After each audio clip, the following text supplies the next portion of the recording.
December 2013. Welcome to the third episode of Board Game Breakfast. I'm your host for today's show, Tom Vasel, and here we are all to talk about board games. But first, a huge thank you to everybody who participated in the Jack Vasel Memorial Fund auction, raising over $60,000. That was just amazing for everybody who put things up, to everybody who bid, to the volunteers who worked on it. A huge thank you from me. Also, in case you missed it last week, we posted a live show that we recorded at Board Game Geek Con, 2 videos of that. It was a very enjoyable show, and I think parts of it are pretty funny.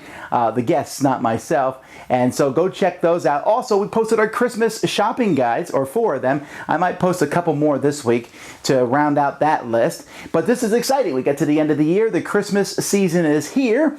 And without further ado, let's get to the news.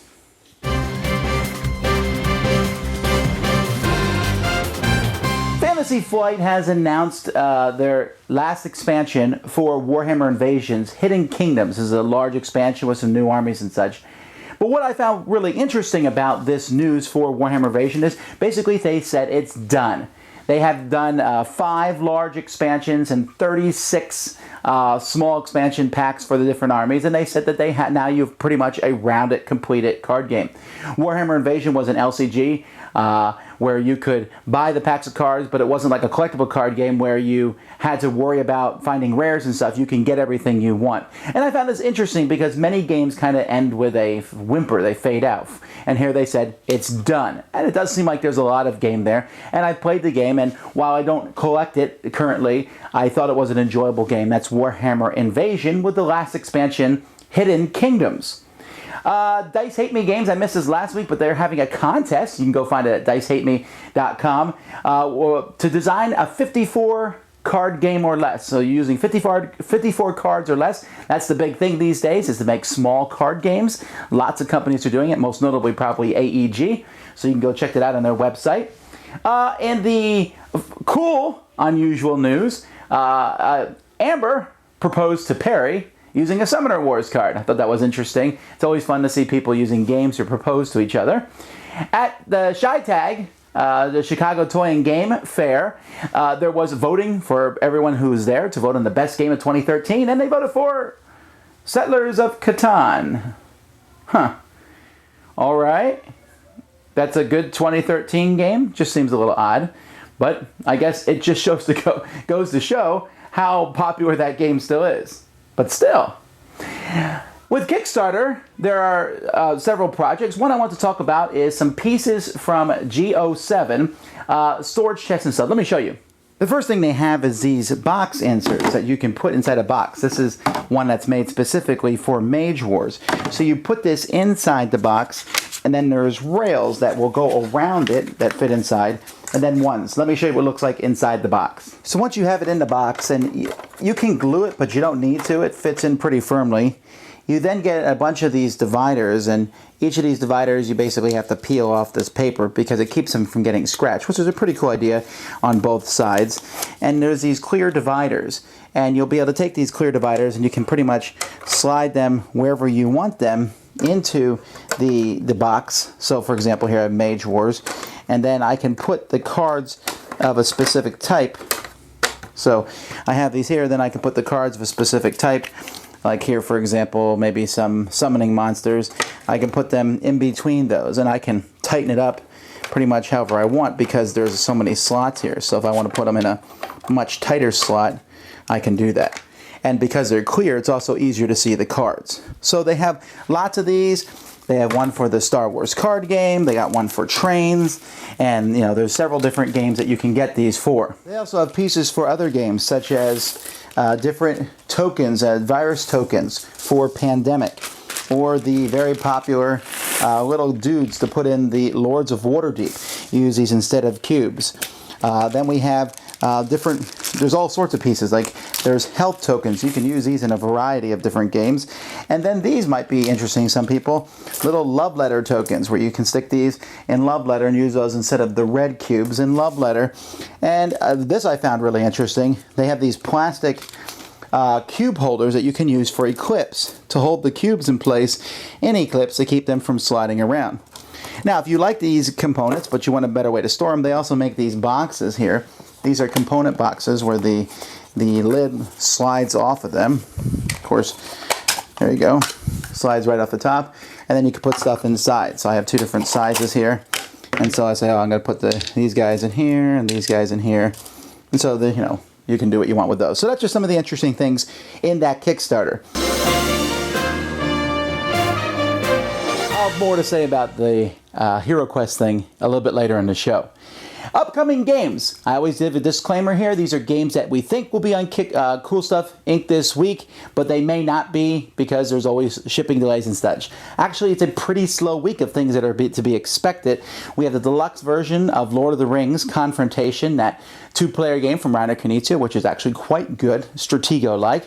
The new spaceships for Star Trek Wave 2, and from AEG, Cheaty Mages, which I'll be doing a review on soon, a game where you bet on monsters as they fight in arena. And that's basically all you might see this week.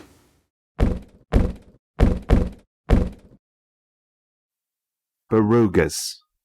Barugas. Let's play Barugas. Seminar wardrobes. Seminar wardrobes.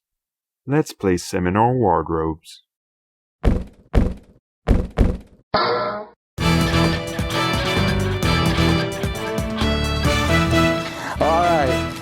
Let's see, things that have been released last week. Now, there was quite a few things that are out, and you can find them on Cool Stuff. From Asmodee, Jungle Speed Safari. Now, most people know Jungle Speed, you're grabbing a thing in the middle. There's 5 different totems to grab, or you touch, or you make animal noises. It's a very different beast, pun intended. Also from Asmodee, Prosperity, which is a 1-hour Eurogame. Haven't had a chance to play this one yet, but it looks like it's in the same line as the other games that have come out this year also from East, the YS company. Then we have from Indie Boards and Cards, we have Coup and Flashpoint Fire Rescue expansions. Haggis, 2-player trick-taking game that came out. From Stronghold Games, Going, Going, Gone, very fun auction game, and Space Sheep. And then Roll For It, a dice rolling game. Cool Mini or Not, Zombicide, Toxic City and Prison Outbreak expansions are out. And then a really weird game called Loca. I actually saw this one at the Cool Stuff store, was looking at it. Another 4-player fantasy chess type game. Really cool looking pieces, but as I always say, do we need another chess variant? David's Board Shorts presents David's Gaming Glossary. Let's learn together. Today's word is sleeving. Sleeving is the art of protecting your cards because really they're pretty expensive and you use them a lot. You might as well, protect your investment and care for your cards. They're going to be shuffled and scratched and scuffed, so you put them in plastic sleeves and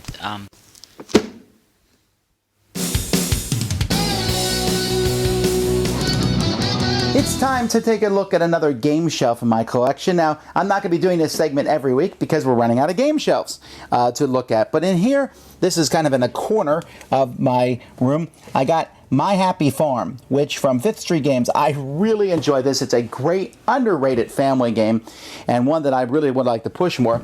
Squeaky, which is a fun kids game. So is Funny Fishing. Very enjoyable, funny fishing as you pull strings and try to figure out which fishing line is connected to which fish. Catacombs, which is a disc flicking game. You're flicking discs around the board, attacking monsters, a dungeon crawl. And Can You See What I See? Walter Wick's great kids game. My kids like that one a lot. Then this white box here is a special edition of Escape from the Aliens in Outer Space. If you've not played this before, it's kind of like a werewolf style game where some of the players are aliens and some of the players are humans, and you're moving around the board fighting each other. Super fun and very unique, which is why it's still in my collection. Hi gamer friends, game teacher Pete Krause here, bringing you today's Cranial Crunch. Today I test your knowledge on how the robber works in Settlers of Catan. The robber starts the game in the desert, all sunburned, lonely, and weathered. When he moves to any other hex, he shuts down that hex's resource production for the adjacent settlements and cities. Also, right after the robber moves, He lets the active player steal one resource card at random from one of the settlement or city owners on that hex. Does the robber have to move when you roll a 7 or play a knight card?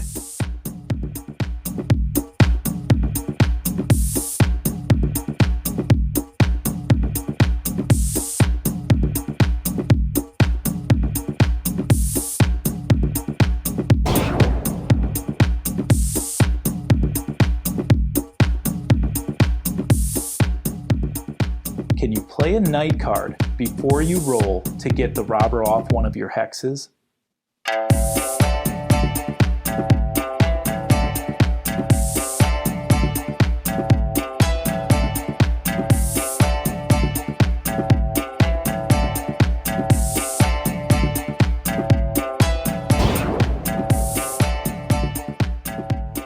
If you got all questions right, achievement unlocked. You get the robber marshmallows to add to your board game breakfast.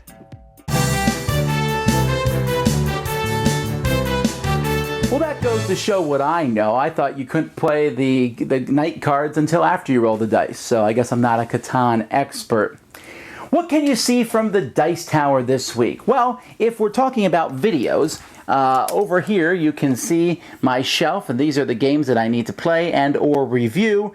I have a magic number of how many games I'm out or how long my queue is. The magic number currently is 89, so there's a lot to do. The games up here on the top shelf are games that you will likely see reviews from me this week, some of them. I can pretty much guarantee you that Rampage will be reviewed this week, and I feel pretty sure you're also going to see the Ticket to Ride. The rest, you'll have to wait and see if they're reviewed or not, but there's quite a few games, as you can see, that I could possibly review, as well as games from other reviewers. Now, there's also a lot of other things that you might see from the Dice Tower this week. Of course, all the podcasts, and you can check out all our podcasts at dicetowernetwork.com. There are many different podcasts from many different companies, different folks putting out podcasts, so you can check them out. And really, you can listen to stuff all week long.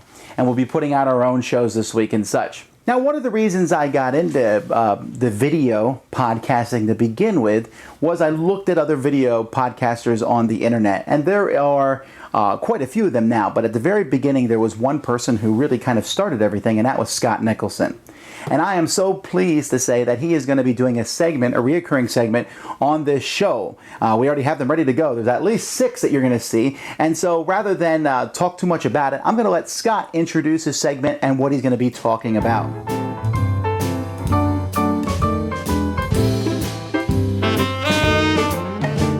Well, hi there, everyone. This is Scott Nicholson, and welcome to the Ivory Dice Tower. This segment is going to explore games in academia, because that's where I am now. That's what I'm doing. I am an associate professor at Syracuse University School of Information Studies. I run a game lab called Because Play Matters. I teach classes each semester on games and game design and motivation through games. I go to gaming conferences, which are different than gaming conventions. I write articles and books and book chapters about it, give talks, run workshops, do all sorts of things related to games. And so what I thought I would do for this Dice Tower show is actually explore that side of my life. Many of you know me from Board Games with Scott, where I did recreational board game explorations, and a lot of the other things on this show are focused on recreational board games. But I thought it might be valuable and useful to you to help you understand what opportunities are for you out there in game studies, in that world, in the academy, and some of the departments that are out there, programs and courses. So what I'm going to be doing each week is taking a small look at an aspect of game studies. I may look at a specific conference that's going on. I may talk about the results of a paper, do a book review, talk about a class, talk about a toolkit or an opportunity. Every once in a while I'll do a game review, but that's not really going to be the focus of what I'm doing here. And the other thing you should know is that a lot of what I'm doing is not going to be specifically targeting board games, because in game studies, the focus is broad and it looks at a lot of different types of games. And actually, the focus primarily is digital games right now, which is too bad. It's the conferences, many of them have the word digital in the name. You see digital games and digital game courses and digital game degrees. But the role of board games is actually still there and still quite important. And I'll talk about that as well. So Each week you'll get an idea of something that's going on out there in the world. When I can tie to board games, I will, but I won't always be able to do that. Now, one of the primary ways that board games still survives in the game studies role is in the game studies curriculum as one of the first classes a student takes on designing games. When I was at MIT, I was a visiting professor there for a year, and I was brought there because of my board game expertise. I found out that the first class that they teach at MIT is actually a tabletop design class. And students learn how to create board games, how to create games on the tabletop, card games and board games, because that forces you to focus on the mechanisms. The game mechanisms don't get lost, don't get hidden in the programming, they don't get washed away. You don't make compromises based upon what you're not able to code. It brings those mechanisms up to the surface. And many times they will refer to these things as paper prototypes, because the idea is that you can create a paper-based prototype and then you can make a digital game off of that. So we do have a place out there in the game studies space, and I will talk more about that in upcoming weeks. Until then, I will talk to you later. Bye-bye. Now, I mentioned earlier in the show, we heard that the Hero Quest Kickstarter has been shut down. Maybe it might just be temporary, but we'll see, over a dispute over the name. But one of the things that came to light, I liked Hero Quest a lot as a kid, and I was very excited to hear that it was coming back, the 25th anniversary. But one of the things I want to talk today is a bit about the relationship between a publisher and a designer. Now, I have often seem to side a little bit more with publishers than I do with designers in these different things. And I think part of that is because I often think a publisher puts his money on the line while the designer just has an idea. And with all due respect to all designers, myself included, designers really are a dime a dozen. There's tons of good ideas out there. So let's start with that bird first. But don't worry, designers, this isn't a rant against designers. But I just wanted to say that one of the things they did at Board Game Geek Con and one of the things they did at Gen Con was these things called speed dating, where essentially a designer would come and show off his product to a publisher, a very quick pitch, and then move on to the next publisher. And some publishers thought this was a good idea, and some publishers were not so impressed with it. But every publisher who was involved told me that they saw tons and tons of mediocrity as it comes through. They sat there and people showed off their product, and everybody wants to be a designer these days, and I don't know that everyone needs to be a designer. I don't think it needs to be on your bucket list. It's not that big of a deal. I have a published game design, and it didn't it's cool and all, but it's not something I had to do. It just happened to work out. But I think that there's a lot of good games that designers are doing, but at the same time, there's so many good games out there. Publishers are looking many times for these great games, and your design just may not be great. Also, as was evidenced by a thread I read on Board Game Geek this week, a designer needs to be very cautious in what they say about a publisher online. Let's say you have a dispute with a publisher. Taking that online, you may be completely in the right, but by doing so, you are showing every other publisher in the world, I don't want to work with you. There are a couple designers that publishers have said to me, what do you think about this designer? And I said, well, due to what they've done in the past to other publishers and the big stink that they've made, I would be cautious about working with that designer. And you don't want to be in that category. So it's almost like designers need publishers and not the other way around. Publishers are looking for lots of great games, but there's a lot of them. And it's a supply and demand type thing. Now, again, I'm not here to rant against designers. In fact, I want to rant a little bit about this Hero Quest thing with the publisher. I had made a big deal about the Hero Quest thing, and I was going to come back on here this week and kind of apologize somewhat for promoting it, because I found out that they were not giving any credit or money to Stephen Baker, the designer of Hero Quest. Now, to me, the designers, like I said, they're a dime a dozen in a sense. There's lots of designers out there. But when a designer has a good game, they should be credited. I find it, sad many times when I look at some of the games and the designer's name's not in the box. Because the publisher doesn't, the designer is an important part of that. Sure, I'll look at a game and say, oh, that's a Days of Wonder game. That's a game that's a big deal.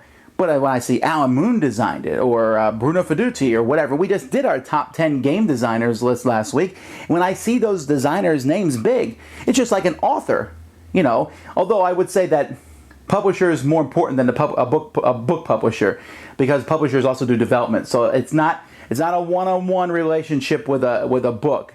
A designer could write a book and maybe self-publish it, and it would be just as good as if Tor picked it up. But many game companies actively develop and work and make games better than the designers bring to them. But the designer still has an idea, and so when that designer is kind of shoved to the side and ignored for whatever reason, I do have a problem with that, because I think designers should get credit. If the designer refuses credit, that's fine. If the designer says no big deal, if the designer foolishly signs some sort of contract where after a while they don't have to be giving credit or money, again, that's kind of on them. But if you're trying to skirt around them like it appears, and I'm being very careful here because it is possible that the folks who are doing the 25th anniversary edition of Hero Quest, which again, they also don't have the rights to use that 25th, as far as I know. I don't know that for sure that they've completely not worked with Stephen Baker, but it sure appears that they do. So I think that the relationship between designers and publishers is great.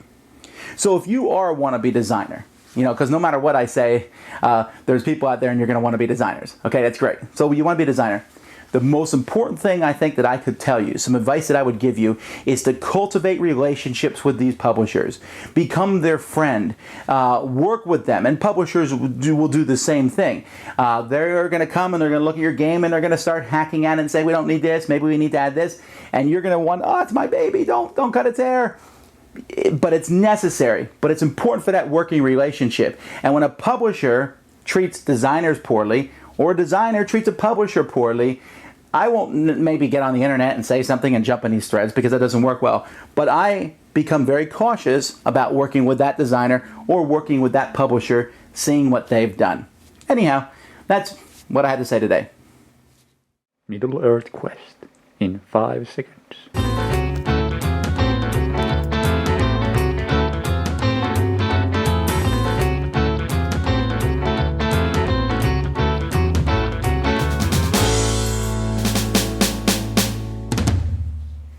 Thanks again for watching the third episode of Board Game Breakfast. There's more to come, hopefully. If you'd like to be involved, you'd like to do some video segments for us, please email me at dicetower@gmail.com. But anyway, there's a lot of great stuff coming out in the channel this week. Until next time, I'm Tom Vasel, and you've been watching Board Game Breakfast. To find out more about all of our podcasts, check out dicetowernetwork.com. To see a listing of our videos, head to dicetower.com. We'd like to thank our sponsor, Cool Stuff Incorporated, where you can buy games for great prices. Cool stuff in stock.